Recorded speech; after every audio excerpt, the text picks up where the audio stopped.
आइए, सुनिए, देखिए, समझिए सनातन सत्य।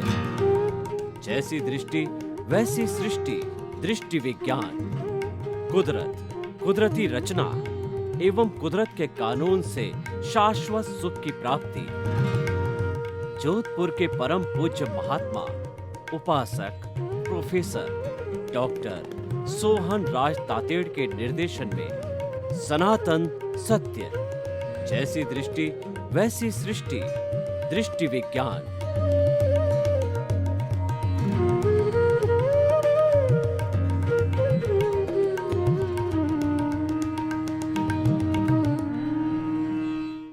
सनातन सत्य, ultimate reality of this world, सार्वभौम सत्य, ऐसा सत्य कि जिसको प्राप्त करने के बाद में कुछ भी प्राप्त करना शेष नहीं रहता है। यानी सब कुछ प्राप्त किया जा सकता है और सब कुछ प्राप्त करने वाला इस पूरी सृष्टि में केवल एक मानव ही है। इसीलिए मानव जीवन बहुत दुर्लभ कहा गया है। मानव के लिए 4 बातें बहुत कठिन बताई गई है कि सबसे पहले मानव जीवन का मिलना, दूसरी ईश्वर की वाणी सुनने का अवसर मिलना, तीसरा ईश्वर की वाणी में विश्वास होना और चौथा ईश्वर की वाणी को हृदयंगम करना, चरित्र के अंदर उतारना। तो ये 4 बातें केवल मनुष्य कर सकता है। इसीलिए मुक्ति जाने का अधिकारी केवल मनुष्य ही है। हर प्राणी को जो कि शाश्वत सुख चाहता है, जो ब्लिस चाहता है, ऐसा सुख कि जिसके बाद में कोई दुख आए ही नहीं, तो उसके लिए उसको जो है मानव जीवन ही लेना पड़ेगा। हम सनातन सत्य के अंदर कुदरत, कुदरती रचना और कुदरत के कानून का उपयोग करते हैं, उसको आधार बनाते हैं और अलग अलग विषय प्रतिदिन लेते हैं। हर विषय नया होता है। आज जो हम जिस विषय की बात करने जा रहे हैं वह हमारा विषय है कुदरत का कानून। देखिए, हमने कुदरत की चर्चा की, कुदरत की रचना की चर्चा की। आज हम कुदरत के कानून की चर्चा करेंगे। ये सारी जो दुनिया चलती है वो किसी कानून के आधार पर चलती है, किसी एथिक्स के आधार पर चलती है, किसी नियम के आधार पर चलती है, किसी रूल्स एंड रेगुलेशंस के आधार पर चलती है। जहाँ पर रूल्स एंड रेगुलेशंस न हो वहाँ पर बहुत बड़ी अव्यवस्था हो जाती है। उदाहरण के तौर पर अगर हाईवे पर हम चल रहे हैं और हाईवे के नियम न हो या नियमों का पालन न हो तो हम समझ सकते हैं कि हमारी क्या स्थिति होगी। हम जो है दुर्घटना को भी प्राप्त कर सकते हैं। इसीलिए इस दुनिया में जीने के लिए हर चीज़ का, हर वस्तु का एथिक्स है, उसी को व्यवस्था कहते हैं और उसी से ही समाज चलता है। अगर वो व्यवस्थाएं, एथिक्स, वो नियम कानून नहीं बनाए हुए हो तो ये सारा संसार एक जंगली राज हो जाएगा। जंगली राज में क्या होता है कि बड़ी मछली छोटी मछली को खा जाती है।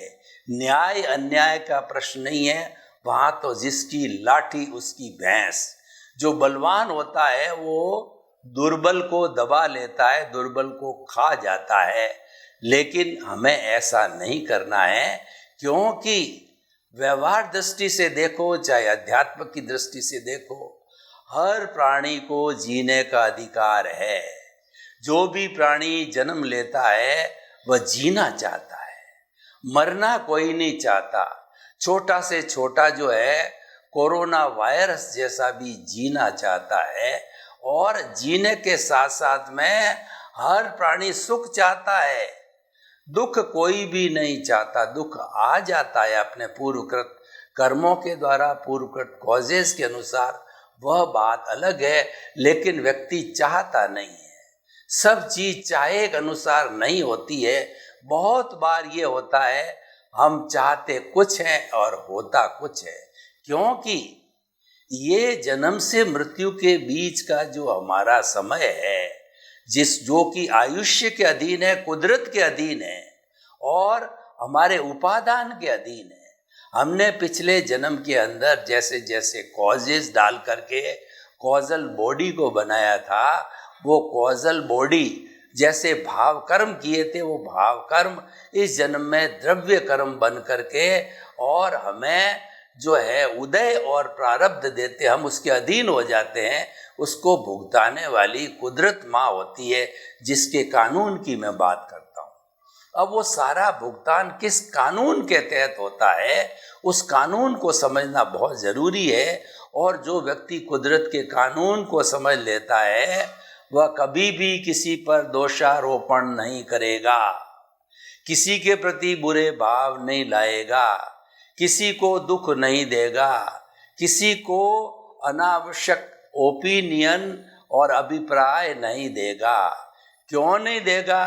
कि वह सनातन सत्य को समझ जाएगा कि what is the reality of the life. जब व्यक्ति को किसी चीज की रियलिटी मालूम हो जाती है तो उस व्यक्ति का सारा संशय दूर हो जाता है। ये संशय दूर करने को हम दृष्टि विज्ञान कहते हैं। इस संशय को दूर करने को हम आपको रॉन्ग बिलीफ से राइट बिलीफ में लाने की बात करते हैं।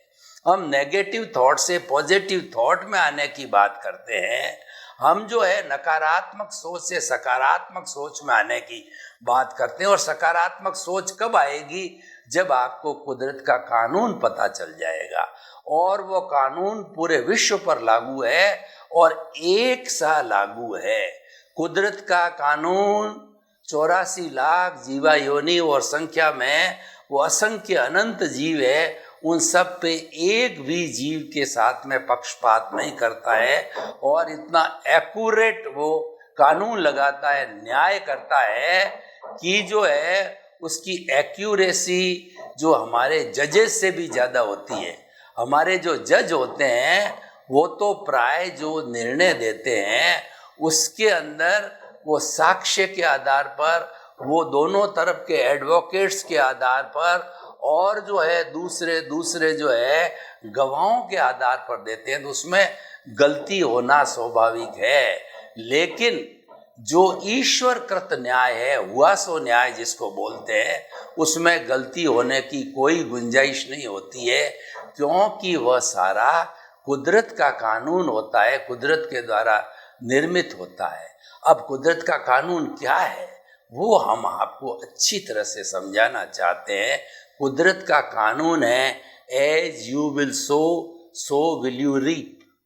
जैसी करनी वैसी भरनी, जैसा बोओगे वैसा काटोगे। As you will sow so will you reap. आपने अगर अच्छा कार्य किया है तो आपको उसका अच्छा फल मिलेगा, और आपने अगर गलत बीज का वपन किया है तो आपको कर्म फल भी गलत मिलेगा। इसीलिए आप हमेशा हर जीवन के अंदर सही बीज का वपन करो ताकि कि आपको सही कर्म फल मिल सके। जैसे कि बीज बोने से जो है हमको खाने का फल मिलता है, आम है, सेब है, केला है, जितने भी हमारे फ्रूट्स है वो रसीले फ्रूट्स हमको मिलते हैं। वो क्यों मिलते हैं? कि हम अच्छा बीज बोते हैं। उसकी जगह अगर हम कांटे, धतूरे और जो है बहुत सी खारी चीज़ें, नीम वगैरह वो बोते हैं तो हमको रसीले फल नहीं मिल सकते हैं।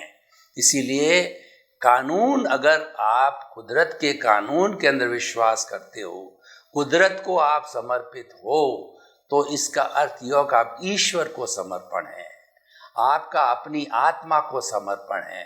कुदरत को ईश्वर कहा जा सकता है, कुदरत को भीतर विराजमान शुद्ध आत्मा भगवान कहा जा सकता है, और कुदरत ही सर्वे सर्वा है, और कुदरत ही सबका भरण पोषण करती है, पालन पोषण करती है, सभी तरह की मन वचन काया की एक्टिविटीज़ कराती है, और सभी जीवित प्राणी इसके अंदर विलीन होते हैं। पंचभूत के पुतले पंचभूत में विलीन हो जाता है। पृथ्वी में, जल में, अग्नि में, वायु में और आकाश में।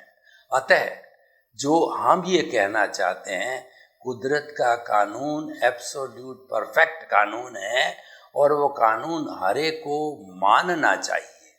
होता क्या है, हम कुदरत के कानून की अवहेलना करते हैं तो कुदरत नहीं चाहते हुए भी हमें पनिशमेंट देती है, क्योंकि कुदरत इतनी ऑनेस्ट है, कुदरत इतनी निष्पक्ष है कि आपके उपादान के अतिरिक्त आपको कुछ भी पनिशमेंट और अवार्ड नहीं दे सकती। कुदरत कहती है ये इस पूरे विश्व के अंदर जितने भी बलिष्ठ भगवान और बलिष्ठ लोग हैं, पावरफुल लोग हैं, चाहे 33 करोड़ देवी देवता है, एक भी आपका न तो बुरा कर सकता है और न भला कर सकता है। आपका भला और बुरा करने वाले आपके पूर्व कर्म हैं, जिसको हम कॉजेज कहते हैं, कॉजल बॉडी, लिंग शरीर, कारण शरीर, कर्म, रज कर्म फल, और अज्ञान कहते हैं, मोहनीय कर्म कहते हैं, कर्म कहते हैं। कई अपने अपने दर्शन उन्होंने अपने अपने नाम दिए। सबका अर्थ एक ही है कि कर्म बीज और कर्म फल। जैसा कर्म बीज डाला है वैसा कर्म फल मिलेगा। ये कुदरत का कानून है। तो आप देखिए कि हम कुदरत के कानून को समर्पित क्यों नहीं होते हैं। कौन सा ऐसा फैक्टर है जो हम कुदरत को समर्पित नहीं होने देता। वो हमारा जो फैक्टर है अज्ञान। हमारा शरीर जो है ये जड़ और चेतन दो तत्वों से बना हुआ है, लेकिन दोनों को जो जोड़ने वाला तत्व है, दोनों की जो बाइंडिंग करने वाला तत्व है, जो फेविकॉल रूपी तत्व है, वह अज्ञान है। जिसको राग द्वेष कह सकते हैं, जिसको कषाय कह सकते हैं, जिसको मोहनीय दर्शन, मोहनीय अनंतानुबंधी कर्म कहा जा सकता है। तो हमें उसके ऊपर कंसंट्रेट करना है। देखिए, धर्म की बहुत सी विधियां हैं और इस संसार में बहुत सी नदियां हैं, लेकिन जो भी उसका स्रोत समुंदर है, जो कि उसके ढलान के अंदर आता है। उदाहरण के तौर पर हमारे भारतवर्ष के अंदर छोटी छोटी बहुत सी नदियां निकलती है बरसात के दिनों में, झरने के पानी से, पहाड़ों से, और उसने अपने रास्ते जो है शताब्दियों से अपने रास्ते बनाए हुए हैं। उन रास्ते के अनुसार वो बहती है और वो जाकर के एक समुंदर के अंदर विलीन होती है। हम भारत का नक्शा देखें तो भारत के 3 तरफ समुंदर है, लेकिन वो सारा समुंदर आपस में जुड़ा हुआ है। हिंद महासागर, अरब सागर और बंगाल की खाड़ी, ये तीनों एक मेक है, एकाकार है।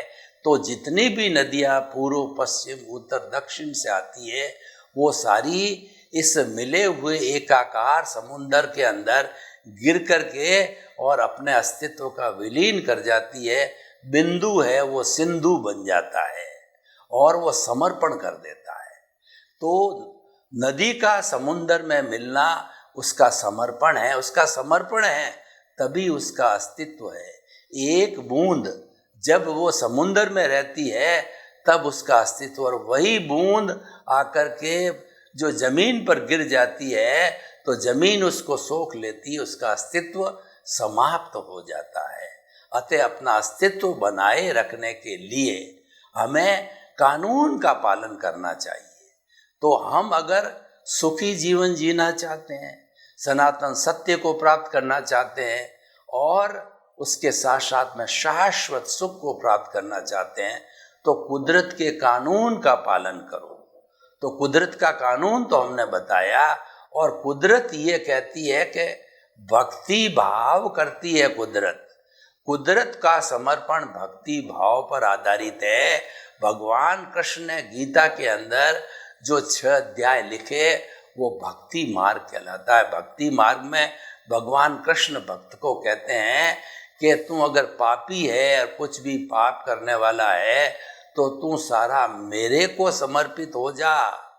तू मेरे को समर्पण करेगा तो मेरा हो जाएगा और तेरा उद्धार करने का, तेरे को मुक्ति दिलाने का कर्तव्य मेरा होगा। इसीलिए जो भक्ति मार्गी होते हैं वो यही कहते हैं, हे प्रभु ये तन मन और धन भी होता, धन भी कह देते हैं। तन मन धन आपके चरणों में समर्पित है, मेरी हर सांस आपके चरणों के अंदर समर्पित है। और वास्तव में वह जैसा कहता है वैसा ही करता है, यानी वो प्रभु के साथ, अपने आराध्य के साथ, अपने भगवान के साथ में एकाकार हो जाता है।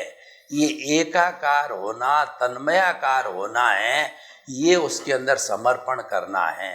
तो हम आपको कहना चाहते हैं, क्योंकि हमारा क्रिएटर, ऑपरेटर, डेस्ट्रॉयर कुदरत है हर जीवित प्राणी का, तो सब कुछ करने वाला ही वही है, वही हमारी नेचर माँ है। तो हम उसको सही तरीके से समर्पित क्यों नहीं होते हैं? सही तरीके से समर्पित होने का अर्थ होता है कुदरत के कानून की पालना करो। कुदरत के कानून की पालना हम कैसे कर सकते हैं कि जितने इस चराचर जगत के अंदर जीवित प्राणी हैं, देखिए जो जड़ होता है उसमें फीलिंग नहीं होती, दुख नहीं होता, दर्द नहीं होता, और वहाँ हिंसा का कोई प्रश्न नहीं है। उसको तोड़ा जाए, फोड़ा जाए, और वो तो टूटता फूटता है ही अपने आप, बनता बिगड़ता है ही है, लेकिन वो हिंसा की परिभाषा में नहीं आता है। लेकिन एक जीवित प्राणी को, क्योंकि उसके अंदर प्रभु की हाजिरी है, उसके अंदर शुद्ध आत्मा परमात्मा विराजमान है, और अर्हता की दृष्टि से हर आत्मा में परमात्मा बनने की अर्हता है, योग्यता है। वो अगर कुदरत के कानून का पालन करे और सनातन सत्य को प्राप्त करे, हर आत्मा मुक्ति को जा सकती है। हर आत्मा जो है वह शाश्वत सुख को प्राप्त कर सकती है। मूल ये उसकी अर्हता है, ये उसका लक्षण है, ये जो है उसकी जो है प्रॉपर्टी है, जिसको कि अलग नहीं किया जा सकता है। जो किसी का जो लक्षण होता है वो अलग नहीं होता है। गुणों को गुणी से अलग नहीं किया जा सकता है। अग्नि और ताप को अलग नहीं किया जा सकता, पानी और ठंडक को अलग नहीं किया जा सकता, और दुर्जन को और बुराई को अलग नहीं किया जा सकता, क्योंकि वो उसका लक्षण है। इसीलिए कहा गया है कि धार्यति इति धर्म। धर्म किसको कहा जाता है कि वस्तु साहो धर्म, वस्तु के स्वभाव को इटसेल्फ धर्म कहते हैं। ये भी एक कॉन्सेप्ट है कि ताप जो है वो अग्नि से मिलता है, तो अग्नि का स्वभाव ताप हो गया, और पानी से ठंडक मिलती है तो पानी का स्वभाव है ठंडक देना हो गया। सज्जन व्यक्ति जो है वो सज्जनता से पेश आए तो सज्जनता उसका लक्षण हो गया। दुर्जन व्यक्ति दुर्जनता से पेश आएगा तो दुर्जनता उसका लक्षण हो गया। ये उससे अलग नहीं किए जा सकते हैं, ये एम्बेडेड है और उसी का एक विभाग है। तो हम अपने आप को कुदरत के कानून से कभी भी अलग नहीं करें, अलग हो भी नहीं सकते हैं। और कुदरत के कानून से अलग होना, कुदरत के कानून की अवहेलना करना, ये जो है मिथ्या ज्ञान है, ये रॉन्ग बिलीफ है। और ये रॉन्ग बिलीफ ही हमारे जो कॉजल बॉडी का घनत्व और उसका वॉल्यूम बढ़ाती है, हमको भारी करती है। ज्यों ज्यों व्यक्ति कुदरती रचना और कुदरत के कानून को समर्पित होता है, त्यों त्यों उसकी कॉजल बॉडी निर्जरा को प्राप्त होती है। निर्जरा का अर्थ होता है कि आत्मा से या कर्मसी से कर्मों का झड़ना। जहाँ पे झरण होता है वह हमारा एक निर्जरा धर्म है। भगवान ने दो तरह के धर्म बताए, संवर धर्म और निर्जरा धर्म, दो ही धर्म बताए। संवर साधना है, निर्जरा उसकी निष्पत्ति है। संवर का अर्थ होता है कि प्राणी मात्र को मन से, वचन से, काया से, करने से, करवाने से, अनुमोदने से किसी भी प्रकार का कष्ट नहीं देना, क्योंकि वो प्राणी अपने कर्मों से अपने आयुष्य के अधीन जीवन यापन कर रहा है। आपका कुछ बिगाड़ नहीं रहा है, उसका अस्तित्व अलग है, आपका अस्तित्व अलग है। उसने कर्म शरीर अलग बनाया है, आपने कर्म शरीर अलग बनाया। आपका उससे कोई लेना देना नहीं है। लेकिन व्यर्थ के अंदर आप उसको दुख दे देते हो। मैं आपको उदाहरण देना चाहता हूँ कि सड़क पर बहुत से व्यक्ति चलते हैं, कुछ पैदल चलते हैं, कुछ मोटरसाइकिल पे चलते हैं, कुछ फोर व्हीलर पे चलते हैं।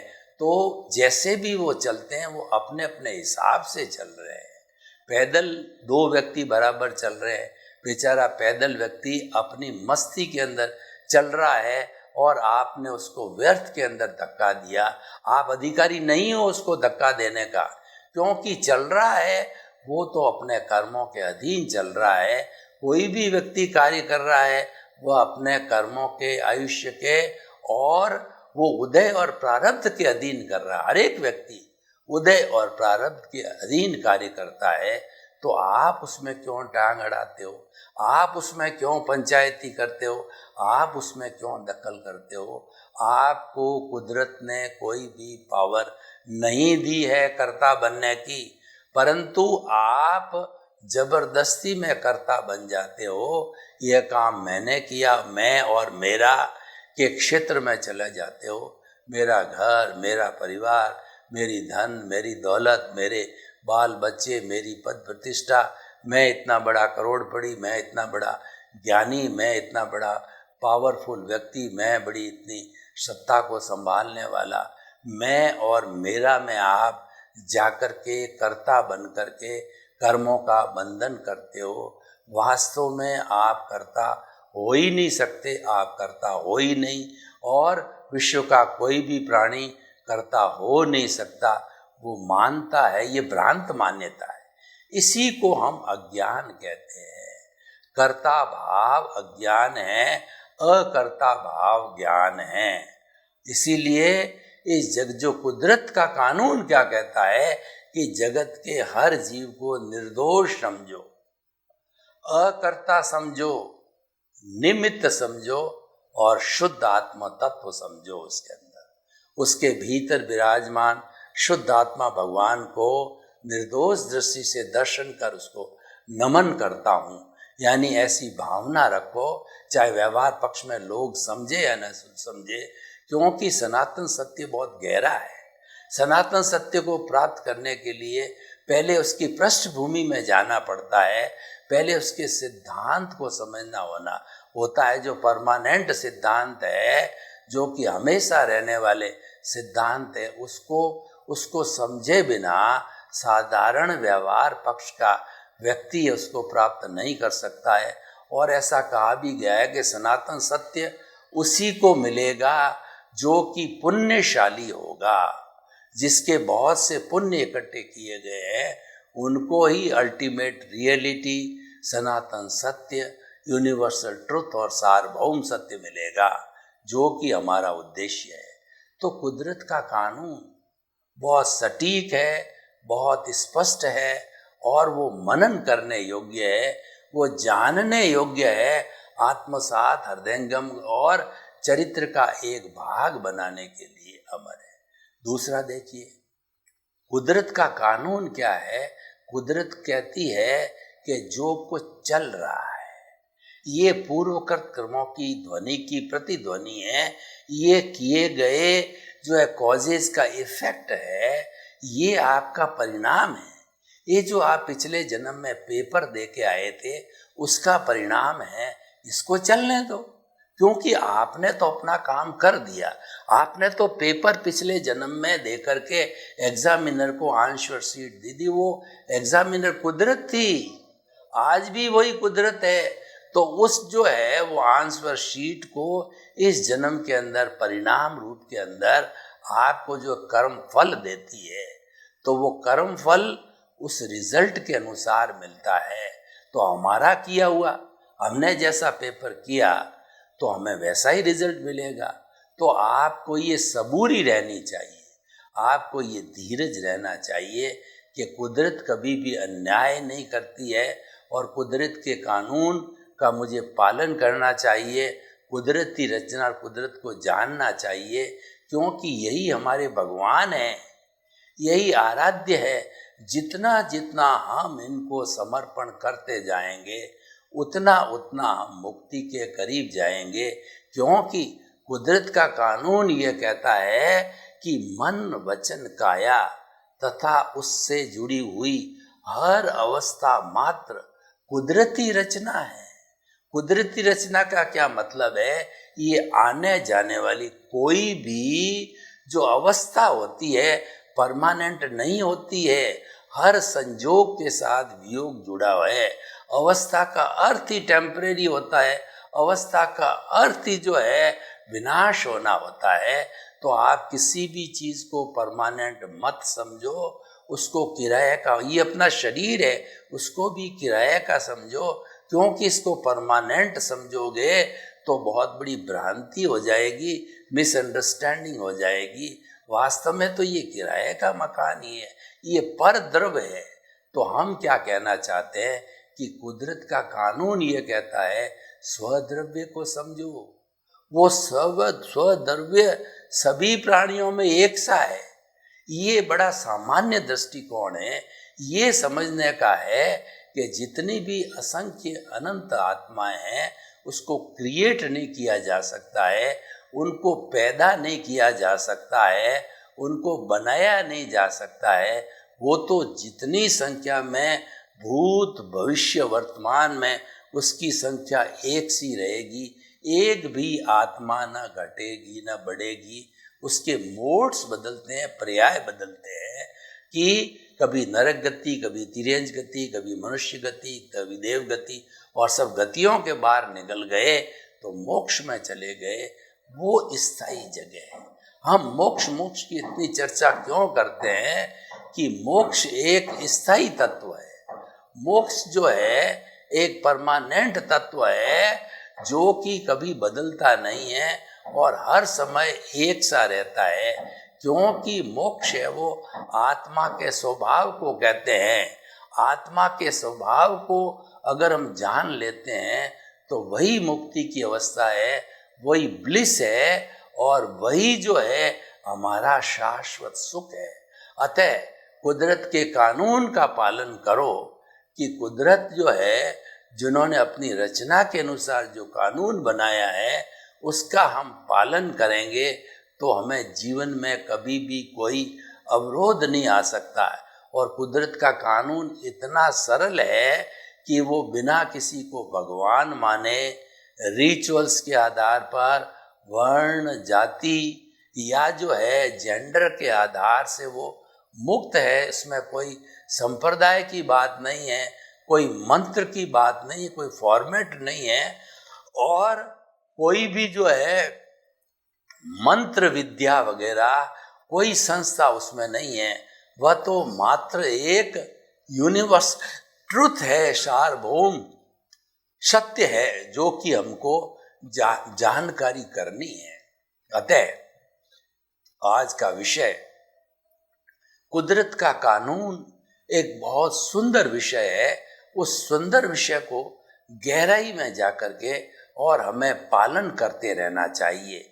जितना जितना हम कुदरत के करीब रहेंगे, प्रकृति के करीब रहेंगे, प्रकृति से अलग रहेंगे, जुदा रहेंगे, प्रकृति को मध्यस्थ भाव से निहारते रहेंगे, क्योंकि वह तो एक मन वचन काया की बैटरी, टेप और रील के रूप में उसको मात्र जानना और देखना है। उसके साथ में जुड़ाव नहीं करना है, उसके साथ में मध्यस्थता रखनी है, और वो हमारा सारा रिलेटिव पुरुषार्थ ज्ञान है उसको हम समाप्त करेंगे तो हमारा रियल पुरुषार्थ दृष्टि विज्ञान स्वयं का स्वरूप प्राप्त होगा। सर्वे भवन्तु सुखिनः, सर्वे सन्तु निरामया। लोक के सब जीवों को सुख मिले, शांति मिले, आनंद मिले, प्रेम मिले और मुक्ति मिले। आप सभी के प्रति मंगल भाव।